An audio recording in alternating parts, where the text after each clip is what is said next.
Top quality और consistent performance के लिए सिर्फ सिल्वर पंप्स एंड मोटर्स, नाम याद रखना। આ તરફ પૂર્વ કચ્છમાંથી નકલી ઈડીની ટીમ પકડાઈ આવી છે, જ્યાં પૂર્વ કચ્છ પોલીસે નકલી ઈડીની ટીમને ઝડપી લીધી। પૂર્વ કચ્છ એલસીબી કરી રહી છે આરોપીઓની પૂછપરછ, કે જ્યાં તપાસ બાદ ઈડીની નકલી ટીમ બાબતે પણ મોટા ખુલાસા થઈ શકે છે અને નકલી ડોક્ટર, નકલી હોસ્પિટલ, નકલી પોલીસ અને હવે નકલી જજ બાદ નકલી ઈડીની ટીમ પણ ઝડપાઈ આવી છે। તો પૂર્વ કચ્છ એલસીબી અત્યારે તો તપાસ કરી રહી છે, ટીમની પૂછપરછ કરી રહી છે। તપાસ બાદ ઈડીની નકલી ટીમ બાબતે પણ અનેક એવા ખુલાસા પણ થઈ શકે છે। કયા પ્રકારની કામગીરી આ ઈડી ટીમ દ્વારા કરવામાં આવી ચૂકી છે, કેટલા સમયથી આ લોકો કાર્યરત હતા, તે તમામ બાબતે અત્યારે પોલીસ દ્વારા પૂછપરછ કરવામાં આવી રહી છે। પરંતુ પૂર્વ કચ્છ પોલીસ દ્વારા અત્યારે મોટી કાર્યવાહી કરવામાં આવી અને આ જે નકલી ઈડીની ટીમ છે તેને ઝડપી લેવામાં આવી છે।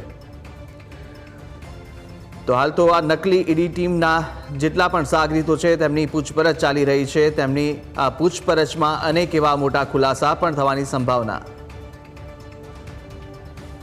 વધુ વિગતો સાથે સંવાદદાતા નીતિન ફોનલાઈન પર જોડાયા છે। નીતિન, પૂર્વ કચ્છ પોલીસે અત્યારે નકલી જે ઈડીની ટીમ ઝડપી લીધી છે, આ નકલી ઈડીની ટીમ ત્યાં શું કરી રહી હતી, કેટલા સમયથી કાર્યરત હતી અને આખરે અત્યારે કયા પ્રકારની કાર્યવાહી થઈ રહી છે, શું જાણકારી મળી રહી છે?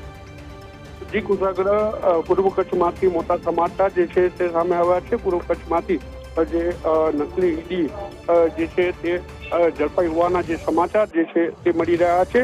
પૂર્વ કચ્છ પોલીસે જે ઈડીનું જે નામ વટાવીને જે શખ્સો જે છે તેનો ઉપયોગ કરીને જે ગેરપ્રવૃત્તિ કરી રહ્યા હતા તેને લઈને પોલીસે કાર્યવાહી કરી છે।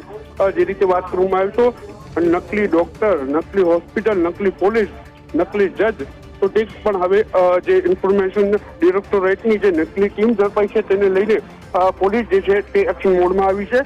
સમગ્ર મામલે જે છે તે એલસીબી પોલીસ દ્વારા જે તપાસ હાલ કરવામાં આવી રહી છે। સમગ્ર તપાસ બાદ અનેક ખુલાસાઓ થશે। જી આભાર નીતિન સમગ્ર માહિતી બદલ। તો હાલ તો પૂર્વ કચ્છમાંથી આ નકલી ઈડીની ટીમ પકડાઈ ચૂકી છે અને પૂર્વ કચ્છ પોલીસ દ્વારા અત્યારે આ ટીમના સાગરીતોની પૂછપરછ પણ કરવામાં આવી રહી છે।